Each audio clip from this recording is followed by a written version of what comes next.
रायजोफोर दिनै 3 नम्बर बगीजुली बिष्णु राभा गुदि फरायसालिनि गुणोत्सव बेखौनो एसे दिन्थिबाय रायजोफोर माइकआ मोजां जायासै बेखौनो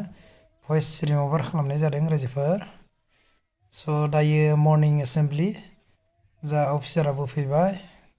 बेखौनो एसे दिन्थिनो नागिरदों रायजोफोर नायबाय था उन्दै उन्दै फरायसा फरायसुलिफोरा खन्थाइ आवरायगोन प्रेड खालामगोन मर्निं एसेम्बलि बिथिंजाय सारमोनाबो दं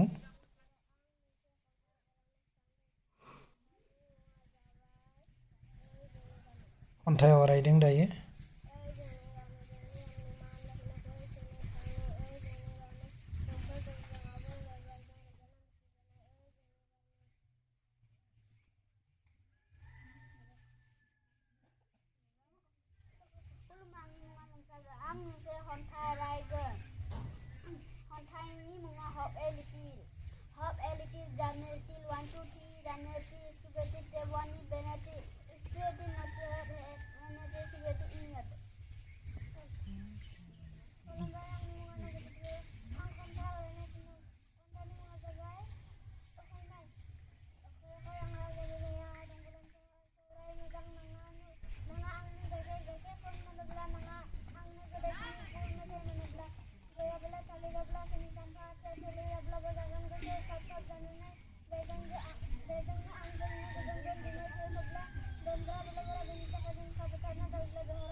रायजोफोर बेनो मर्निं एसेम्बलि खालामबाय थादों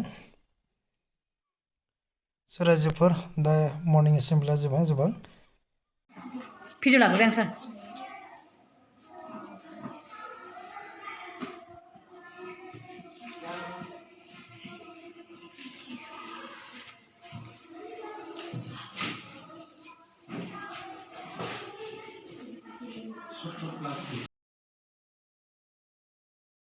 सारमोना थांनो ओंखारबाय लास्टआव फट' खेबबाय स' जायफोरा आंनि चेनेलखौ मोजां मोनो लाइक शेयार कमेन्ट खालामा लोगोसे फेसबुकआव नायग्राफ्रा फेसबुकखौबो फल'